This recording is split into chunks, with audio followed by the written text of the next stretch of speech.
Hi ladies, it's Valerie. It is VEDA day 2. It is late at night. It's 10 o'clock. I'm tired. I have been going all day. I worked, of course, and then got home at like 6:15. We had to rush right back out the door to get over to our final Bradley class, which was really fun. And I'm just exhausted, but I am coming on here. I'm trying to be dedicated. On my list of things to do, the agenda for today is a review of the water birth class that we took in preparation for a birth.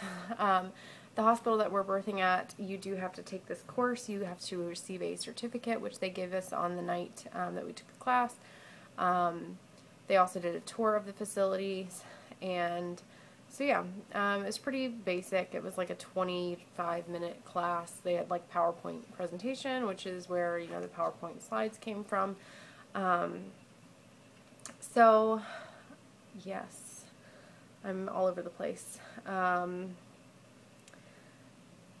was pretty straightforward. The goal obviously is for a positive outcome for you and your baby through water birth if possible. And they're there to help you achieve the goal. In the city that I live in, there are 2 hospitals that allow water laboring and births. There is one birth center in our state, and that is 4 to 5 hours away from here. So this is our option with our midwife group, and so we want to obviously have that as an option. So I do want to do a little bit more outside research on water birthing. I've of course seen videos, and I would just like to learn a little bit more about it. This was just kind of a general course. Benefits for the mom. I'll just read through these: warmth, comfort, support during labor, ease of movement, possibly fewer contractions and more effective labor, relaxation is increased, bonding with the father and the baby. I'm not really sure why water birth increases that. Supports tissues of the perineum, so it helps minimize the risk of tearing, having that warmth on there. The benefits for mom continued are greater comfort and pain relief in labor and birth. It reduces the sensory stimulation, and it increased patient satisfaction. So what that means by reduces sensory stimulation is not that you will not be able to feel what's going on, what you need to do, but it will kind of lessen just the pain, of having that warmth and that just soothing water environment.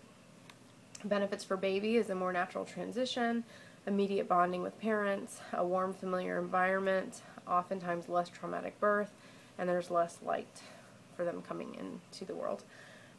Disadvantages and risks they list include difficult to monitor fetal well-being and labor progress, which at our hospital's case, they do have one wireless, waterproof, I guess, fetal monitor, one of those belts. However, my practice and myself, I prefer to have as little interventions as possible. I would like to only have fetal monitoring that is intermittent with a Doppler, so that would be probably every 15 minutes, an hour, and they're able to to put the Doppler wand in the water and monitor the baby as needed.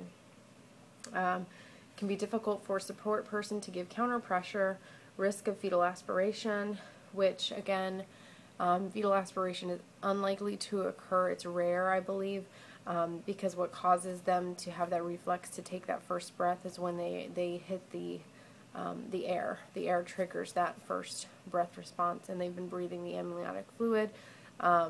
So again, I want to look into this a little bit more, but that is one of the risks that they list. Risk of infection, which again, I'm not sure exactly why that's listed.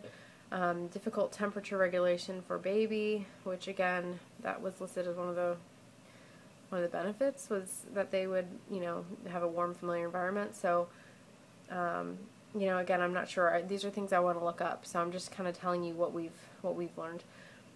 Slippery baby, which I think that they're slippery either way. Difficult to intercede and assist with intrapartum complications, which would probably include like hemorrhaging and things of that nature. But part of those risks, part of the next couple of slides, talks all about the eligibility and the policies at this particular facility, so that you can prevent as many of those as possible. And so, some of their eligibility and policies are that, it's got to be, you got to be a pretty uncomplicated pregnancy, and you have to be approved in advance by either your midwife or your OB. Again, you need to request it upon admission to your hospital. Let's see. But you have to have taken this course for this particular hospital that we're going to. You have to have taken the course and have the certificate in hand when you get to the hospital. Your water birth will be attended by your doctor, your physician, your midwife, whoever. Oh, excuse me. No interventions will be used in the birthing pool and tub, such as episiotomy, vacuum extraction, forceps, which again most people are trying to avoid that. So no question there. Let's see. This video is kind of going along because I'm very slow right now. It basically just talks about, following instructions. If someone asks you to get into, or, not into, but out of the tub for any reason, you need to do so. It's all within reason. I think that they just have to, again, kind of protect themselves. It just talks again a little bit more about the hospital's visitation policy applies. Let's see. I think that's really pretty much it.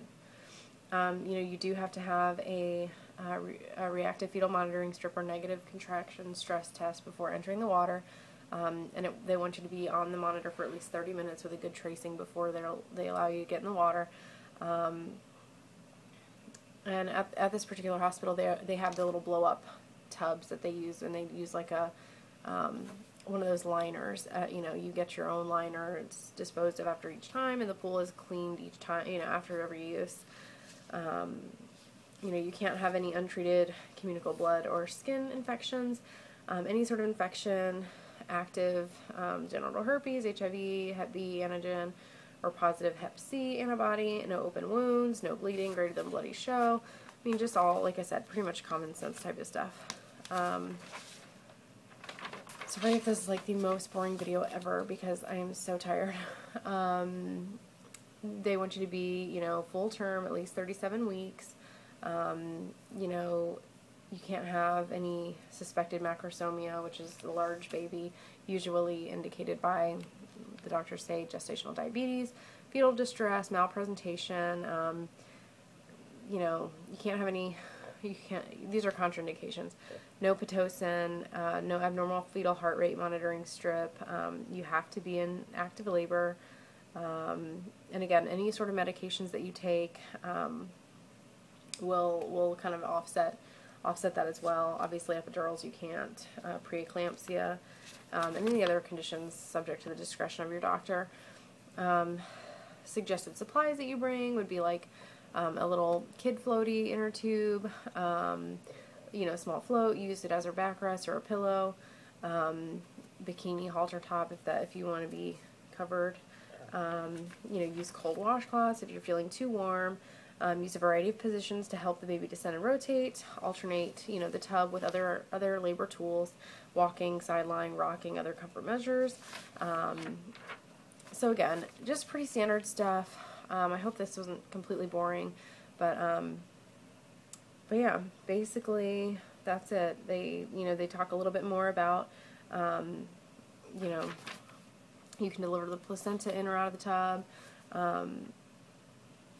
That's basically it. They just review their policies and review being in the tub. So I'm going to have to do a little bit more research just to answer a few of my own questions and just to find out. But that is my review of the particular hospital facilities class that we went to. Very straightforward, simple, to the point, not very super informative, but that's about it. So I'm going to end this. Thank you so much. Good night.